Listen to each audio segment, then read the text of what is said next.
first test of the year. Can you just sort of describe the environment with a new coach, almost sort of a very new sort of setting this year round, having Pac 4 here in Australia? Yeah, the environment so far this week has been incredible. All the girls have come back in this year ready to learn with a growth mindset.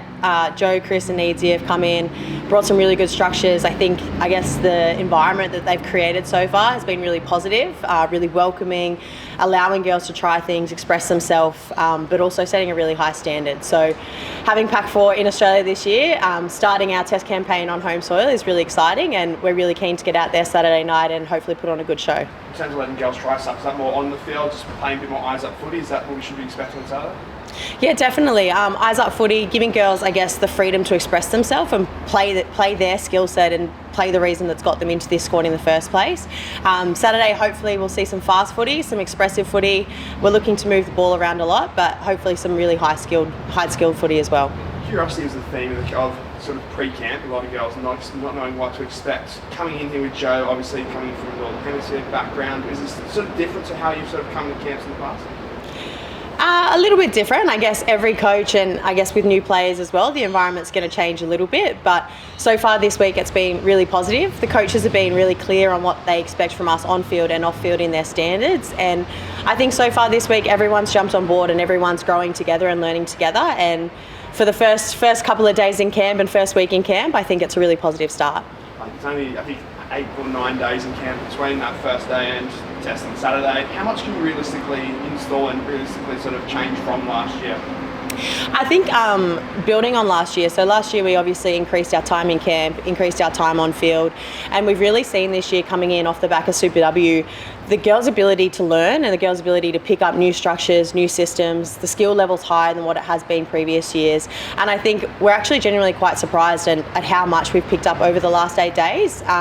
We're learning things a lot quicker. We're executing it a lot better on field a lot earlier. And I think, yeah, everyone's done really well, coaches, players included, to put together what we have so far this week. There's 3 debutants, 2 from the force. I'm curious to tell me about their development and growth and what to expect when they're coming on the field.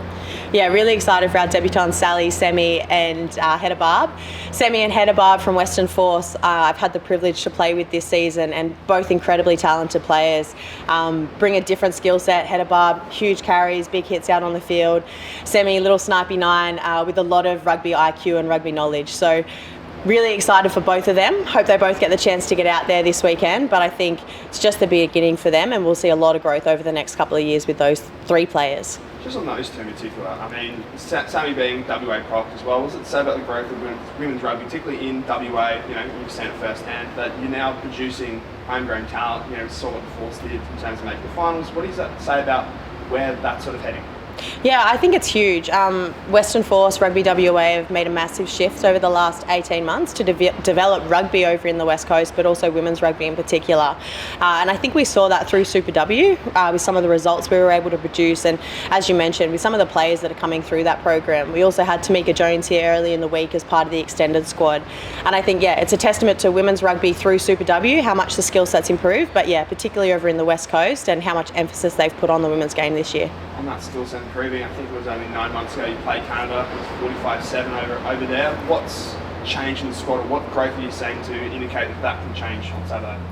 Yeah, so over the last 18 months, seen a massive growth in the squad, particularly off-field and on-field with our standards and our culture. So group's in a really good place at the moment. I think there's been a shift in the group as to how much we expect from ourselves, how much we're willing to put in, and I guess with contracting over the last 2 years, it's given girls an opportunity to continue to develop a little bit more as well. So that's been a massive element to it. But I think more time with ball in hand last year, a great Super W platform this year, I think that's going to be the biggest change for us coming out this weekend. Those expectations remain clear, top 4 side heading forward, going Canada 4th. In terms of barometers, I know you've only been in camp for a couple of days, but how much has been stressed of this is a perfect test to see where you stand with, you know, that top 4 sides of the world and how far this team really needs to keep growing over the next 18 months before a really important World Cup in England in 25. Yeah, so you mentioned that goal of ours of becoming a consistent top 4 nation, and I think, not so much stress this week, but it's been a real excitement to have Canada as our opening game for, I guess, this year and leading into the 2025 World Cup as well. It sets a perfect platform to see where we're standing, what work we need to do, and I guess to come out and prove a point and show where we are at the moment and where we're willing to go and where we're willing to take it over the next 2 years. Just finally on the captaincy, I mean, I know you were captain for the majority, if not all, of last year, but now having it sort of confirmed, I know sort of Piper was named last year, the injuries, what does that mean to you just to have that sort of backing from Joe and, you know, being able to sort of make this position, I guess, grow on what you did last year in that leadership role? Yeah, massive honour for me, and still one that I hold pretty close to my heart, pretty special, and I guess really grateful to the girls and the coaching staff for giving me the opportunity. I think continually learning and developing role, but for myself, really fortunate that we have a really strong leadership group with Laurie Kramer, Trilene Pomare, Emily Chancellor, Sioka Besibalu, and not only that, but a lot of the girls on the field as well bring their own experience. So really it's a collective effort out there. We're working on that sort of model that we're empowering everyone to lead and everyone to have a say out there. And I think that's working for us. Everyone having the opportunity to have a voice, make mistakes, give their opinions. And at the end of the day, we're there, we're a squad of 40 strong and we're all there for each other. So just one more on that. I mean, you talk about leadership with multiple girls in the squad that have captain the state. You're now at a point where I believe 8 or 9 players will either hit 20 caps or have passed 20 caps. Do you think that reflects the growth of this side, that, you know, you're now no longer running out 11 debutants like you did in Brizzy 2 years ago?